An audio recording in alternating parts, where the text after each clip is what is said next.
काहे सखी कहन अपना ससुरा के समाचार। अरे का बताई हो, हमार दुख तू सुनबू ना तो तोहरो आँख में आंसू आ जाई। कह कह का समाचार है।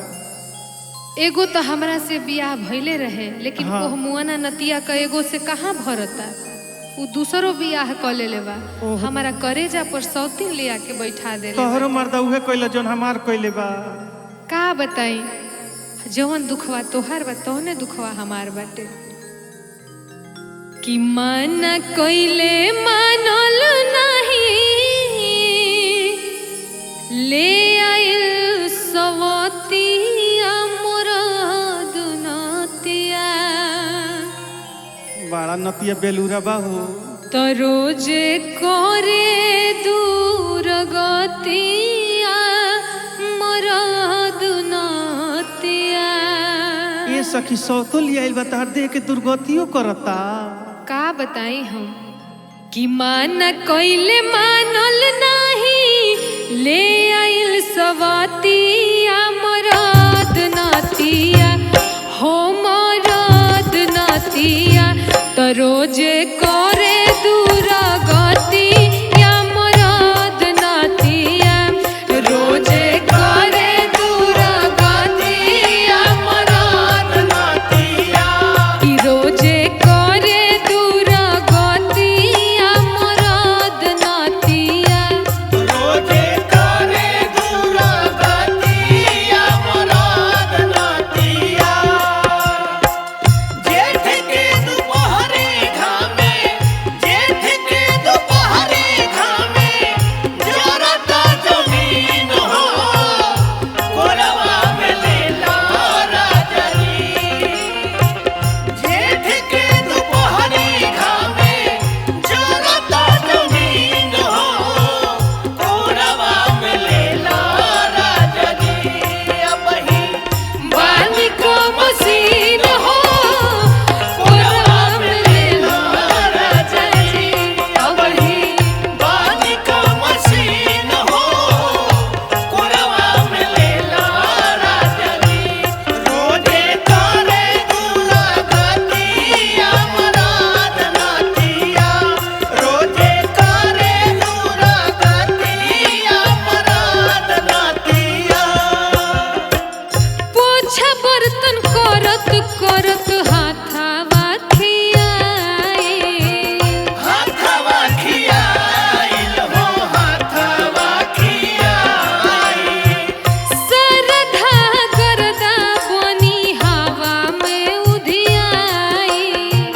हवा में उधियाइल, हवा में उधियाइल। पोछा बर्तन करत करत हाथावा खियाई। सरधा करदा बनी हवा में उधियाई। हरियो जी हरस नहीं, हमरो विपतिया मरद नतिया। हरियो जी हरस नहीं, हमरो विपतिया मरद नतिया। हरियो जी हरस नहीं, हमरो विपतिया मरद नतिया हो मरद नतिया। तो रोजे करे दूर गतिया मरद नतिया, रोजे करे दूर गतिया मरद नतिया। रोजे करे दूर गतिया मरद नतिया। रोजे करे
रोजे करे दूरा गति या मराद नातिया रोजे करे दूरा गतिया मराद नातिया रोजे करे दूरा गति या मराद नातिया रोजे करे दूरा गतिया मराद नातिया माना कइले मानल नाही ले आइल सवतिया मराद नातिया माना कइले मानल नहीं ले आइल सवतिया मराद नातिया रोजे करे दूरा गतिया मराद नातिया रोजे करे दूरा गतिया मराद नातिया रोजे करे दूरा गतिया मराद नातिया रोजे करे दूरा गतिया मराद नातिया रोजे करे दूरा गतिया मराद नातिया जाए द सखी कितनो हत मरद हो